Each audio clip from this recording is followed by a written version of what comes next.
On tonight. I think I would have a very, very good relationship with Putin, and I think I would have a very, very good relationship with Russia. We are not putting ground troops into Iraq ever again. Well, Donald Trump and Hillary Clinton made blunders last night in the Defense Forum. Talking points will tell you what they were. The most important thing that you need is somebody who's going to exercise good judgment. I should have used two accounts, one for personal, one for work-related emails. Boy, are there some bad ads out there. Political ads. Frank Luntz has the worst. How important is the presidential election to you two? We aren't really into the politics, you know. Politics? Yeah. Also ahead, Jesse Waters at Coney Island with some very successful models. What do you think about the collar? Caution. You are about to enter the no spin zone. Factor begins right now.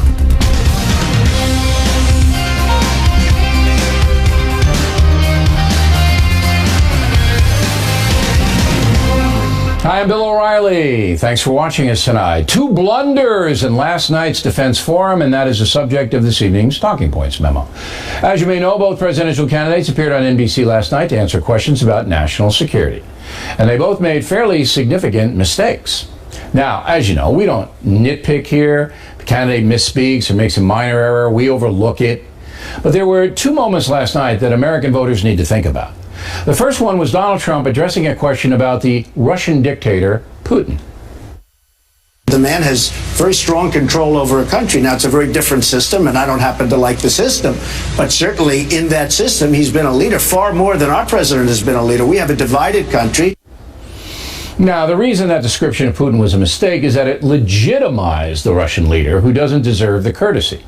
Vladimir Putin's a killer who has corrupted his own country and who routinely violates international law. The reason Donald Trump is doing this is because he believes he can partner up with Putin and convince him to stop being a villain. If elected president, Trump will try to make Russia an ally, especially in the fight against ISIS.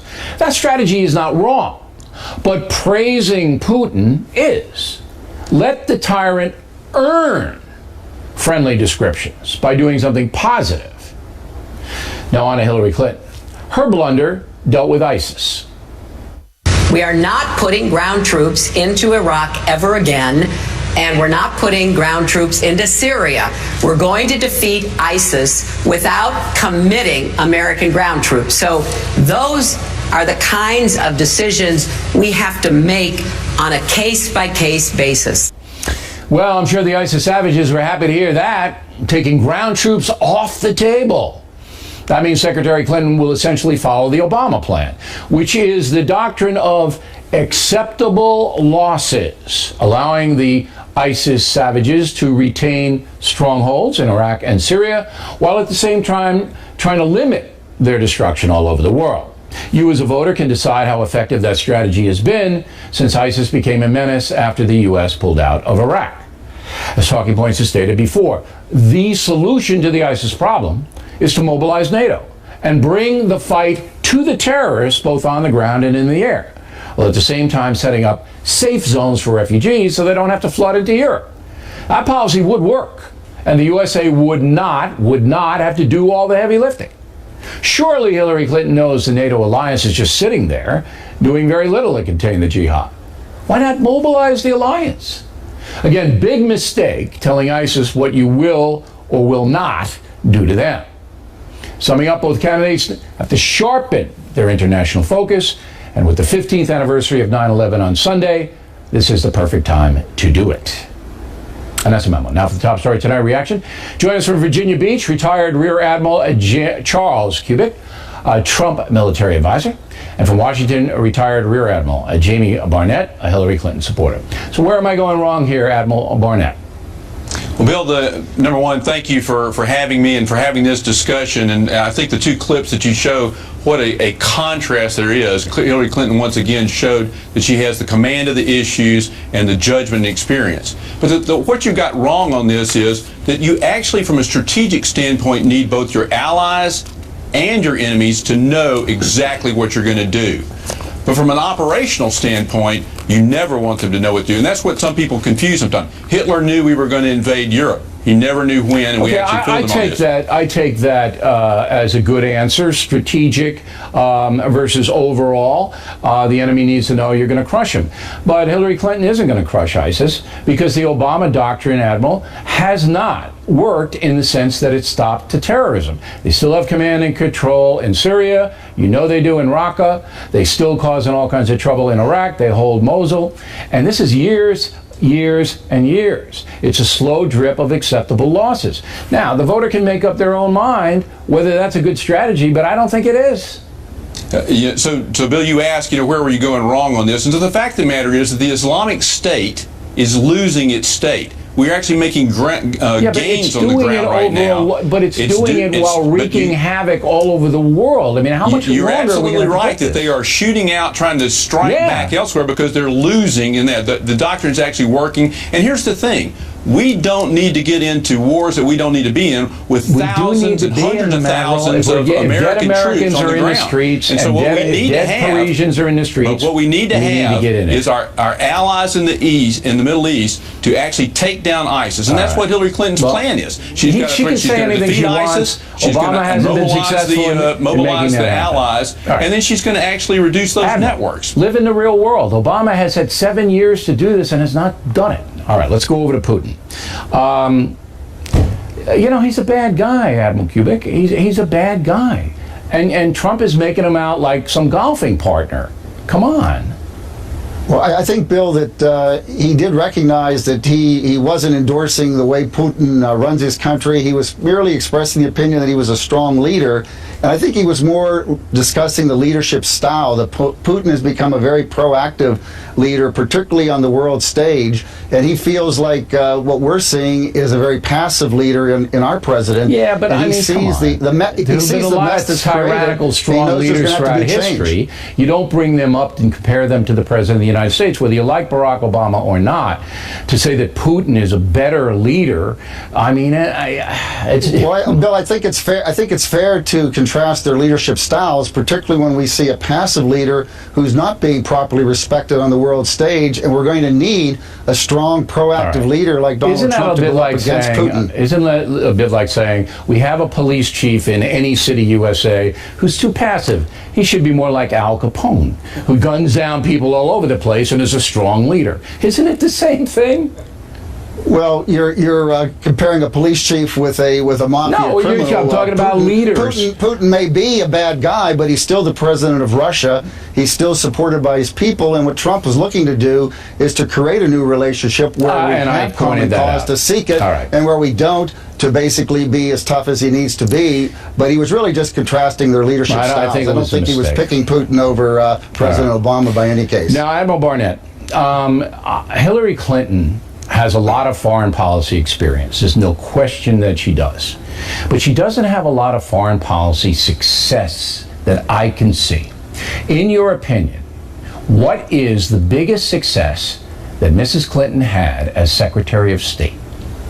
So in addition to repairing our alliances after 8 years of the war and the things that the Bush administration did, I would say the single thing is preventing the war with Iran. We were months away from having to take kinetic action to take out their nuclear capabilities, the building of a nuclear weapon.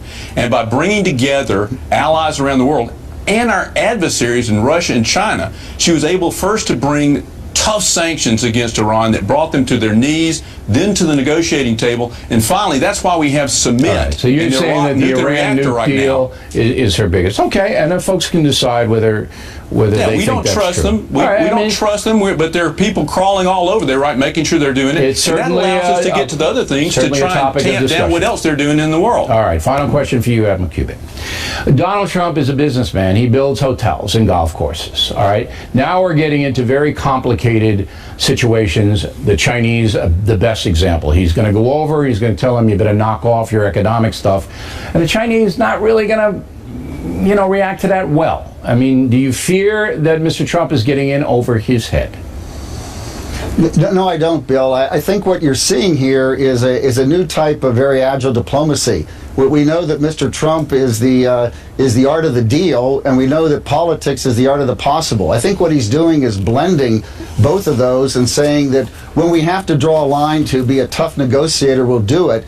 But we'll try to find out what's possible, what we can do with our opponents like China and like Russia, and work towards a common cause, but always backing it with military strength. All right, guys, we appreciate a good discussion. Thank you. Next on the rundown, pressure growing on the FBI for not handling the Hillary Clinton email situation properly. Will advance the story for you. And later, Frank Lunt this season, Clinton and Trump have put forward. Those reports after these messages. Back to follow-up segment tonight. Did the FBI blow the investigation into the Hillary Clinton email situation? Last night I told you I have revised my opinion on Director James Comey because he released some very important information about Hillary Clinton last Friday afternoon before Labor Day when few would see it. That was a political move, and even though I gave Mr. Comey the benefit of the doubt in the email investigation itself, I can no longer do so. Today, a Wall Street Journal editorial lays out very specific mistakes the FBI made in the investigation, while Comey has released a memo to Bureau employees defending himself. Joining us now from Washington, Ronald Kessler, author of the book A First Family, Detail, now out in paperback, and Ron Hosko, former assistant director of the FBI. Did you work with Mr. Comey at the FBI or were you before him? I worked with him for about 8 months. Okay.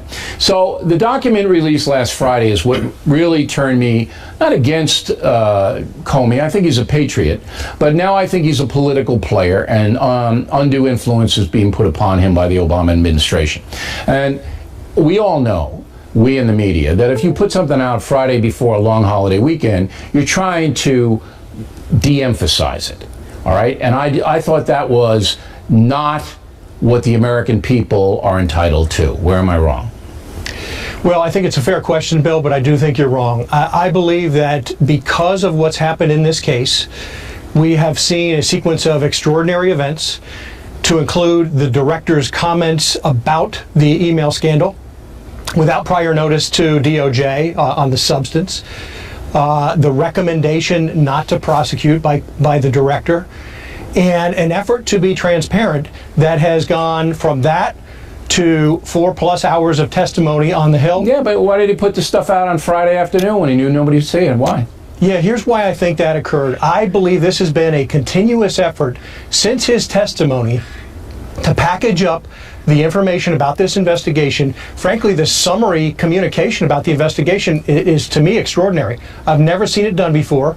Even though there are redacted parts, he is purging. No, he's giving to the public. You're not really answering my question about when it came out. Mr. Kessler, why don't you take a crack at it? Friday afternoon before Labor Day, everybody knows they don't want people to see it. Why do you do it? This may come as a surprise, but FBI agents are human beings, and like the rest of us, we like to finish our work by the end of the week before a long holiday weekend. Come on. And he could put it out Thursday. The FBI is a discipline bureau. He could have said to his guys, I needed Thursday afternoon. That would have been manipulation to influence public opinion. He put it out when it was ready. How do you know that? How do you know he put it out? How do you know he didn't hold it back for a day? I just know, human nature is such that they want to finish before the weekend, and so they'll speed up or they'll put more effort in to get something out before the weekend. Mr. Kessler, I've read your books. Pretty sophisticated guy. That answer is not sophisticated. Nobody's buying it. Okay, everybody knows that this dump on Friday afternoon was a planned dump so people would not write about it and talk about it over the weekend, and the media was all on the beach. All right, let's get into the Wall Street Journal today. Their big point, Mr. Hosko, is that Hillary Clinton was interviewed at the end of the investigation in a very brief manner when she should have been interviewed in the beginning. And as a former FBI agent, that's the way it's usually done.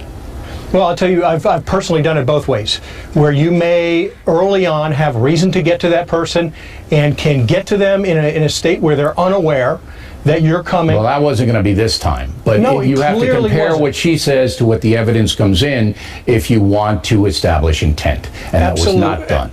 Absolutely. Well, I hear what you're saying. Thank you. But I've seen it done the other way too, Bill. All right, but it's not the right way to do it. No, I'll tell you here, let's not kid ourselves. We should be under no illusion that this is going to be an aggressive, heat lamp, smoky room, angry, raised voices interview. No, she we came don't in there with expect that 5 from the attorneys. Bureau. We expect methodical investigation. This one, I don't believe was. Mr. Bill, Kessler, I'll give you the last word. Go.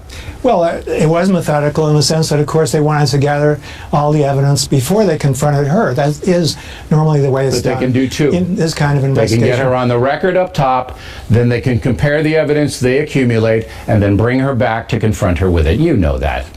There's also this misinformation from Jim Kallstrom, a former agent who is well respected, claiming that they should have recorded the interview. He knows that All of these those things interviews should are have been never done. recorded unless someone's in custody. He said that This she is should have been placed under such a oath. high level that the American people, we're talking about a president, a possible president here. All right, gentlemen, I want everybody to read the Wall Street Journal lead editorial, and we appreciate you guys debating. It was very interesting. Thank you. Directly ahead, Frank Luntz has very bad political ads to show us, one from Trump, one from Clinton. And later, Bernie Goldberg on Hillary Clinton's coughing. And Jesse Waters talking to some very successful ladies about the State of the Union. Up ahead.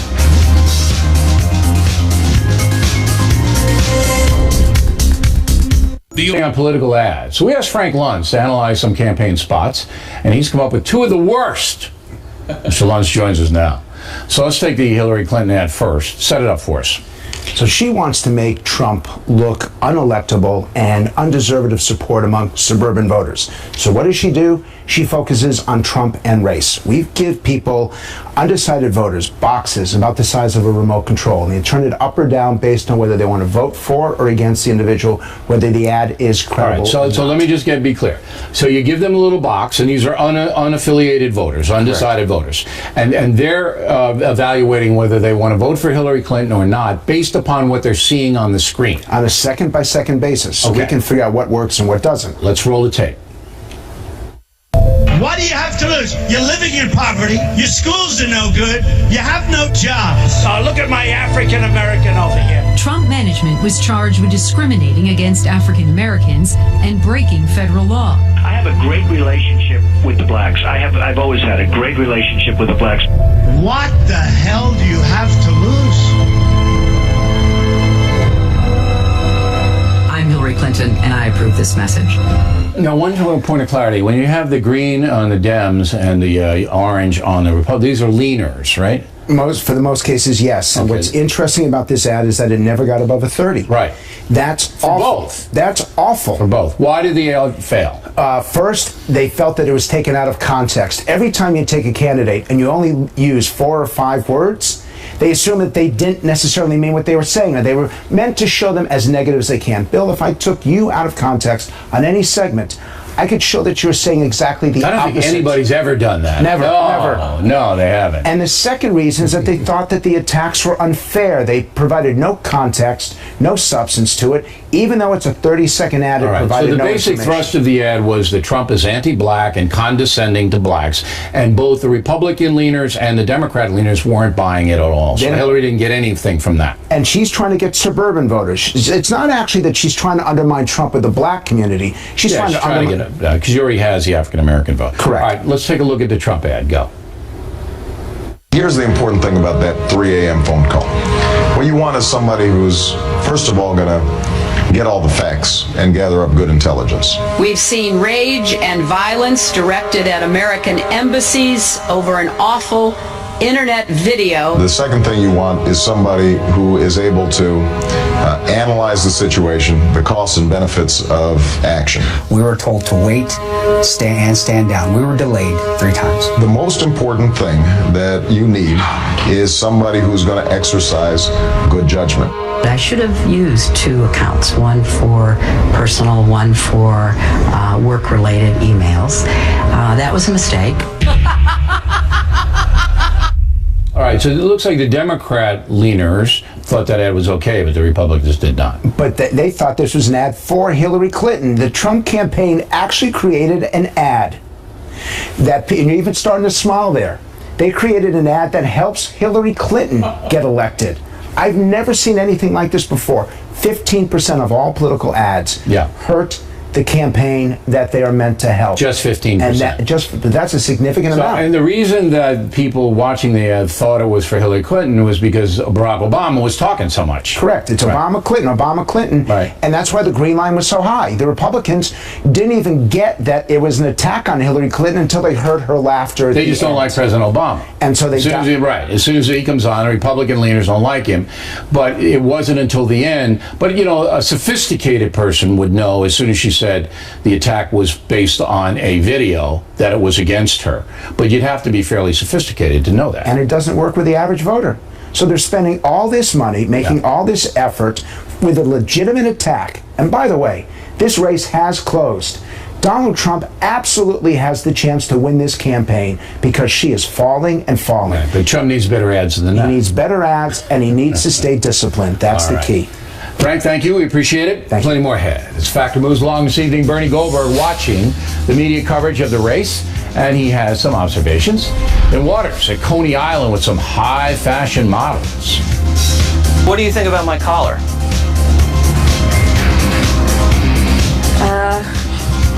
Someone's calling me.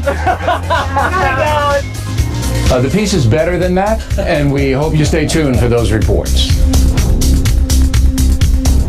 Today, find the truth. Segment tonight, the Watchdog Group Judicial Watch has submitted questions to Hillary Clinton about her email controversy. That was done after federal judge Emmett Sullivan ordered Secretary Clinton to answer questions from the group in writing.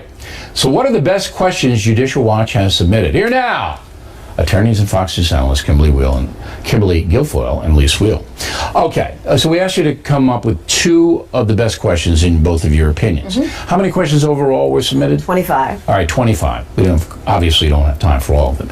What was the best question in your opinion? All right, I liked question 18, and it said on June 28, 2011, Clinton sent a memo to all of her employees in the State Department. She said telling them to, quote, avoid conducting official department business from personal email accounts, right, due to recent hacking attempts. This shows to me, this was the question to her, they said, why did you send this out? And then you kept using your personal thing. This was so that shows 2011. Hypocrisy, right? Exactly. It shows intent. It shows that she knew exactly what she was doing. Why was she telling her people not to do the same thing? That's a very impressive question. And remember now, she has to answer it in writing, which means her lawyers will answer it in writing. So what is your selection? Very carefully. So I have two questions, question 15 and question 21. Just give me 15 now. Okay, so 15 basically talks about an email exchange between Huma Abedin, and previously you remember Hillary Clinton was trying to put her, kind of throw her staff under the bus, but Huma Abedin actually advised Hillary, so it shows that she had knowledge and specifically acted in disregard of the advice of Huma Abedin. Hillary Clinton, you wrote Miss Abedin in response to her suggestion that you use a State Department email account or release your emails to the department. Hillary Clinton, quote, let's get a separate address or device is what she was advised to do, Hillary Clinton.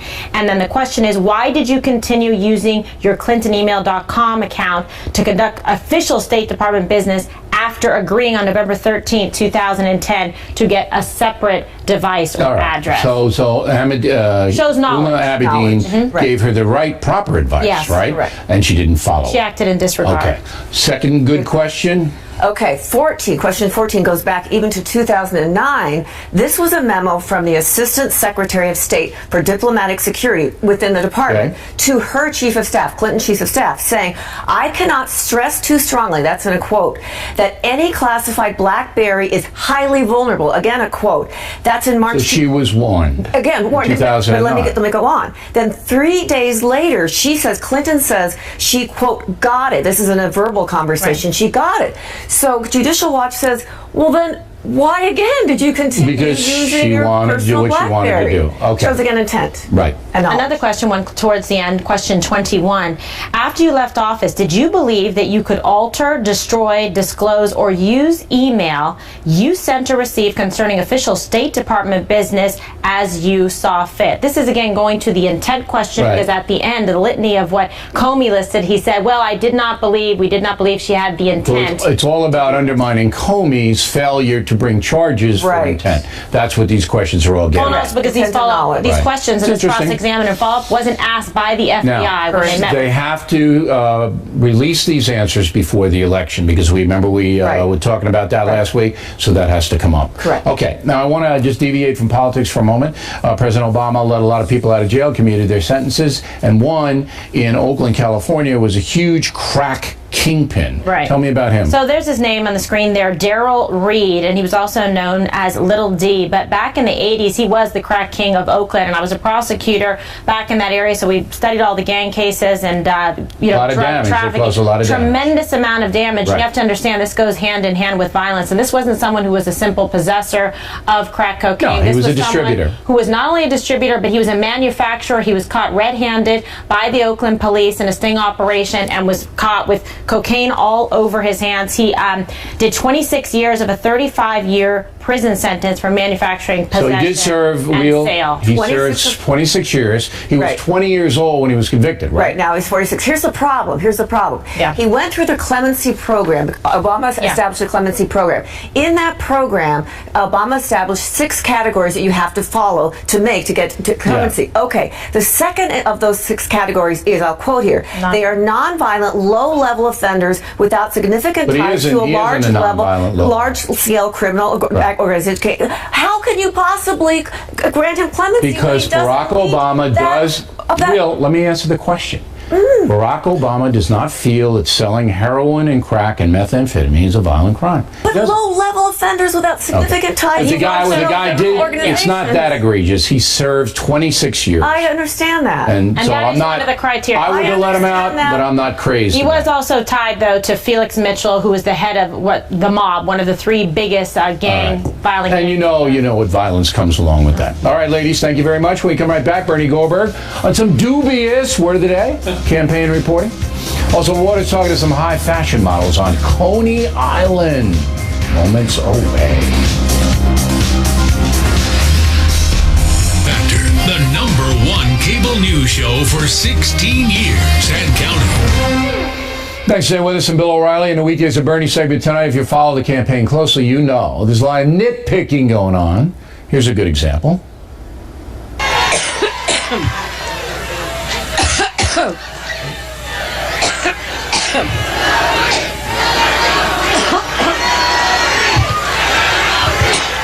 That was a huge story. Now, the factory ignored the cough because everybody coughs. And unless Secretary Clinton has tuberculosis, we don't think it's a big story. There's plenty of other small ball stuff going on. Joining us from North Carolina, Bernie Goldberg. So am I wrong here, or should we be just pecking these candidates to death? You are definitely not wrong about the coughing incident. It's perfectly legitimate to report that she had a coughing attack in a hard news story. That's fine. But there are too many people, Bill, in the opinion business, in this case, conservative opinion business, who use anything they can get their hands on as a weapon. Take the coughing incident. What was the point in running the coughing incident on radio and on television by some conservatives? To say that she's sick, that she has a secret disease, and that what? That she isn't physically capable of being president of the United States. I am no Hillary Clinton fan, not at all. But even what passes for opinion journalism has to be fair. You want to attack her because she's dishonest? No problem. You want to attack the Clinton Foundation for their shenanigans? No problem. You want to find out if there's any evidence that she really is sick? No problem. Yeah, if you can find it out. But sure. to bring somebody down because they weren't bringing her down. They were mocking her for coughing, which I thought was ridiculous. Let's go over to the other side. I think it was a little more than that. I think they were trying to influence some people who are still swayable. Yeah. That she's not capable of being president. Pass away right after she's inaugurated. Yeah. Okay. Now on the Trump side, he was fined $2,500, which for Trump is lunch. That's lunch. All right, $2,500 for donating improperly to the Attorney General of Florida, Pam Bondi, and the left blowing this thing up like this is Watergate 2, and I'm going. It was a clerical error that he was cited for, according to Giuliani, who, maybe the mayor's not. Come on. Well, wait a minute now. I've never heard Giuliani misstate a fact. I have never heard him do that. You know what? Anytime I hear a surrogate, but it's Giuliani, though. I mean, I don't he care. may be a surrogate, but he's not a misleader. I was a bigger fan of Giuliani before he became a surrogate. Let's take that incident that you mentioned, the $2,500 fine. Yeah. When the Clintons fool around with their foundation, all the conservatives think correctly that it's big news. He took $25,000 from the Trump Foundation and gave it to Bondi. And gave it to an attorney general in Florida who was thinking about investigating. Maybe she might Trump have. Right. Was thinking about the Trump University. Could have. She decided not to. Maybe it was because of the money. Maybe it wasn't because of the money. You can't say maybe she did it because you're impugning her honesty. Then you can't say maybe she did it. Are you telling me? Are you really telling me? You were a hard news reporter. Yeah.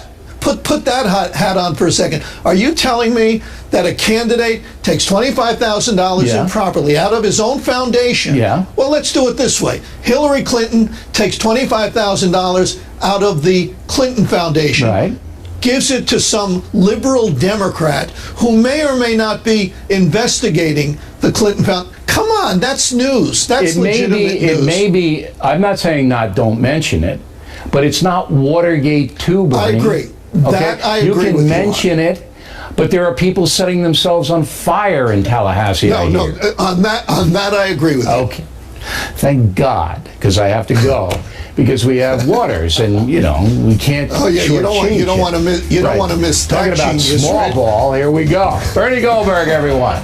Waters on deck. Something about Sports Illustrated models and politics. Okay, Waters next. You've created a monster with Jesse Waters. He now roams around the country bothering people, and no one can stop him. His latest Sports Illustrated models at Coney Island.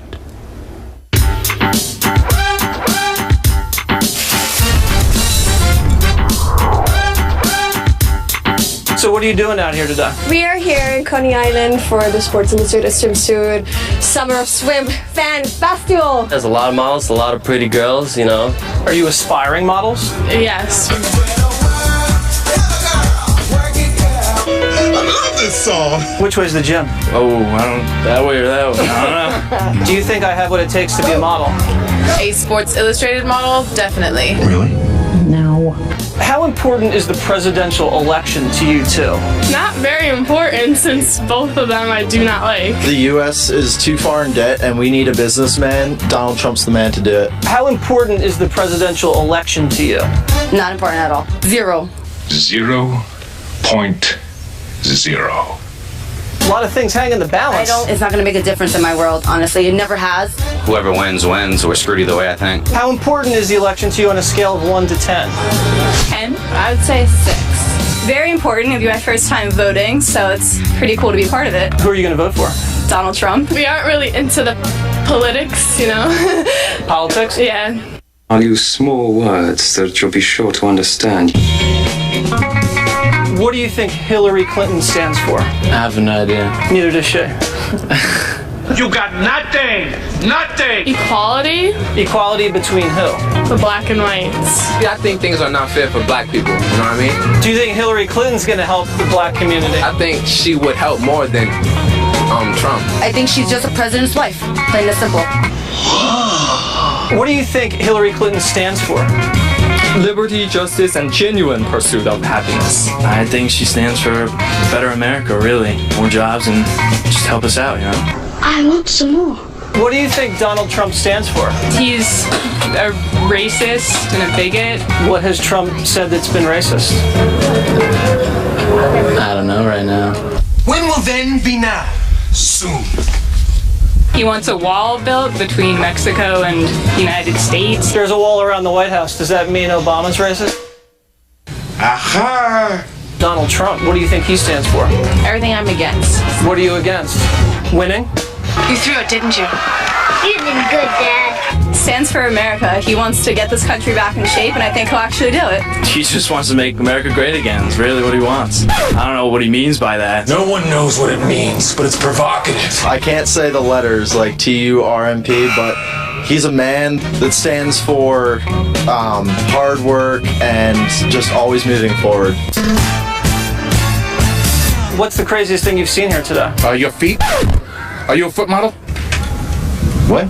You know, the beach is nice, everybody's nice. Funny collar, by the way. It's just sticking up, you know? I know. I'm doing that on purpose. Why? What do you think about my collar? Someone's calling me. I love the pop collar. I think it's like more Jersey Shore, but I think Coney Island can handle it. Do you like it? Is it okay if I say no? Do you know who I am, by the way? I do. You're Nick Papagiorgio. You're from Yuma, Arizona. You're into software. Waters. Wait, are you saying water? This is Water's world. 2 T's. And this is my world. I love your world. I think you're bluffing.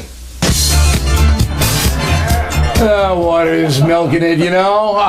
TURMP. That's a guy. Was not his best subject. No, I mean, come on, Trump's not a hard word to spell. That piece was kind of pointless. And that was your idea. I know, but I didn't know it was pointless.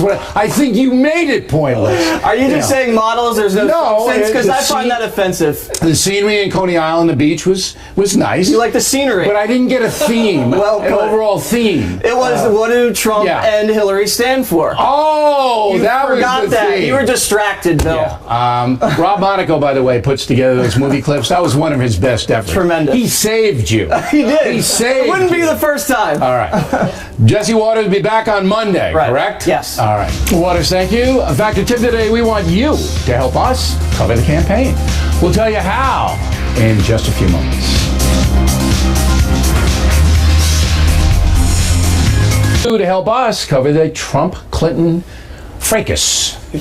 But first, even though Killing the Rising Sun will not be released until Tuesday, it's already cracked the top 10 on Amazon.com. Rising Sun, written in the same vein as Killing Patton, analyzing the last 6 months of the war in the Pacific and the atomic bomb drop on Japan. Very controversial book. You can pre-order it on BillO'Reilly.com, and if you do become a premium member on the website, you get the book free, along with a free copy of the Constitution. Great deal. Now the mail. Richard Manazui, Marietta, Georgia. As a retired FBI agent with 29 years of service, I agree with your assessment of Director Comey. Bill, his actions in the Hillary Clinton case have been shameful. John Thomas, Bakersfield, California. I consider you a nothing, Bill. Therefore, your opinion on Comey doesn't matter. Michael Betts, Wichita, Kansas. O'Reilly, regarding your remarks about hate speech, why do you suppose every white supremacist group in the country is endorsing Trump? Immigration, Mike, the immigration deal. By the way, there are relatively few white supremacist groups in the USA, thank God. Ricky Payne, Las Vegas, I don't even talk about Trump. The left in my area is so violently opposed to him, I could get myself hurt. CJ Patty, Lancaster, Massachusetts. Bill, foreign aid to Mexico is approximately $50 million a year. Pretty sure we could build a wall with that. The USA will send about $142 million to Mexico this year. CJ, much of that money used to fight the drug cartels. Estimates on building a border wall go from 5 to 25 billion with a B. Barry Barker, Palmdale, California. Bill, how can you put the National Guard in Chicago without violating the Posse Comitatus Act? The military cannot arrest people, but they can detain until the police show up. And every governor has a right to call out the National Guard if public safety is endangered, as it is in certain poor neighborhoods of Chicago. Jerry Della Pietro, Farmingdale, New Jersey. The BillO'Reilly.com history quizzes are great. I am smarter than I thought. I did not underestimate you, Jerry. And the quizzes are for everybody, not just premium members. Everybody can have fun with them. Thomas Bruno, Asbury Park, New Jersey. If I sign up for BillO'Reilly.com premium membership, can I get the audio of Killing the Rising Sun free? You betcha, Tom. Your choice of the print book or the audio. Megan Fennessy, Bozeman, Montana. I have been watching The Factor since I was 8 and am now in college. I love coming back to the dorm at night and getting informed. Excellent, Megan. You know, we know many college students watch us, and we hope you guys are discussing what we say and do here. I mean, it'll be great discussions in the dorm rather than doing Pokemon. Finally tonight, the fact or tip of the day. We need your help covering the presidential campaign. Tomorrow on the Talking Points memo, we will answer questions you have. Questions about Hillary Clinton. What do you want to know about her? So please email those questions to us tonight. Same thing with Donald Trump. What do you want to know about him? Our crack research team standing by, and we'll answer the Trump questions on Monday. So Hillary Clinton, T-Points tomorrow, Trump on Monday. It should be a lot of fun, and I'm going to give out some free books to the best questioners. All right? Free Rising Suns, which is a pretty good deal. So we hope you help us out. Factor tip of the day. And that is it for us tonight. Please check out the Fox News Factor website, different from BillO'Reilly.com also. And here's the address for the questions. We'd like you to spout off and give your questions on Trump and Clinton. O'Reilly at FoxNews.com. O'Reilly at FoxNews.com. How easy is this? Name and town, though. Got to put the name and town if you wish to opine. Word of the day, no crassitude when writing to the Factor. Now, tomorrow we are going to be live because there's a big Trump rally in Pensacola, Florida, and we understand it's going to be quite a show. So we're not going to take the whole thing, but I want to be here to, if things get out of control, I want to be here to guide us through. You know, we'll warn the children if they have to leave the room, but we'll be live on Friday night. Again, thanks for watching us tonight. I am Bill O'Reilly. Please always remember that the spin stops here. We're definitely looking out for you.